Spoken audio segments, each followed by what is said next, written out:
This weekend marked the 50th anniversary of an alleged landing of aliens known as the Little Green Men in Kelly, Kentucky. The event was commemorated by a get-together in Hopkinsville, Kentucky, dubbed the Little Green Men Festival. The name doesn't exactly beg you to take UFOs and aliens seriously, but Peter Davenport does, and so do a lot of other people. Mr. Davenport's the director of the National UFO Reporting Center. He's a Stanford graduate. He spoke at the Little Green Men Festival, and he joins me now. Mr. Davenport, thanks a lot for coming on. You're welcome. Thanks, Tucker.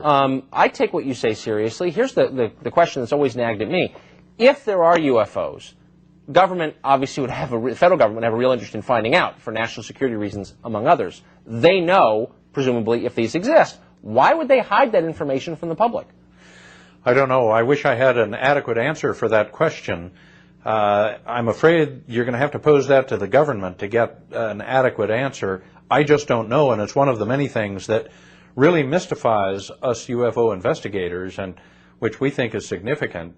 We suspect they have a great deal more information than they're letting on, and they clearly are not sharing it with the American people. Well, the government is made up of ordinary Americans, by and large, including military pilots who would be in a position to see UFOs if, in fact, they visited this planet regularly. Yep. Why aren't there many former retired, say, military pilots talking about the UFOs they've seen in public? There are indeed.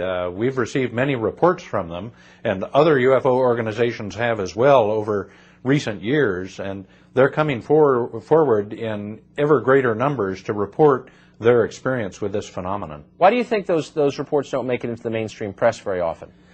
That's another interesting question. I don't know. There have been some dramatic and very interesting UFO events that have occurred in my tenure, the last 11 years as director of the National UFO Reporting Center, and we can't give this information away in many respects. That is very surprising to me. I know there was a sort of widely covered event in Arizona in 1997, UFOs, objects in the sky anyway, seen by thousands of people, including air traffic controllers. What do you think that was? Well, I don't have the luxury of being able to say what it is, but I can say what it was not. And the objects, and they were in airspace above Arizona for probably an hour and a quarter, maybe an hour and a half, were not meteors. They were not terrestrial aircraft that anyone has been able to recognize since the event.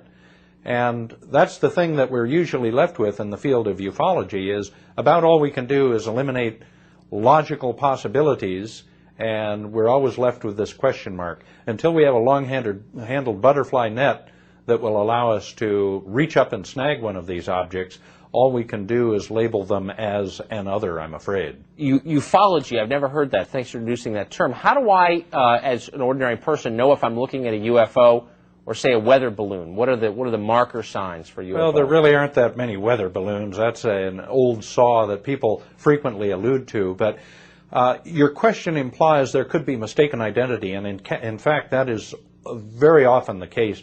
I would say probably upwards of 90% of the time that people call our center in Seattle to report what they thought or think might be a UFO, it is in fact not a UFO at all, not a genuine UFO. It's a satellite or a celestial body of some kind, perhaps a light or an object they simply can't identify. But that doesn't necessarily make it a ship from another part of our galaxy, obviously. So that's the job of an experienced UFO investigator, is trying to separate out those cases from the genuine cases. So for our viewers watching at home who are interested in learning more about this, being convinced, tell me quickly one example people can look up on Google in the last 10 years of a UFO sighting in this country that's pretty compelling, that might convince them that these are real. Yeah, I would say it's the one you've alluded to already, Tucker, and that is the so-called Phoenix Lights case that occurred over Arizona on the 13th of March, 1997. In my opinion, probably the most dramatic UFO event that has occurred since the alleged case at Roswell, New Mexico back in July of 1947. I remember the night very well. I was working on the hotline, and it was very dramatic. Many calls a minute about that. I have to say, I'm not exactly out there every weekend searching for Nessie or Bigfoot, but that was a pretty compelling story. People should look it up. Peter Davenport, thanks a lot for joining us.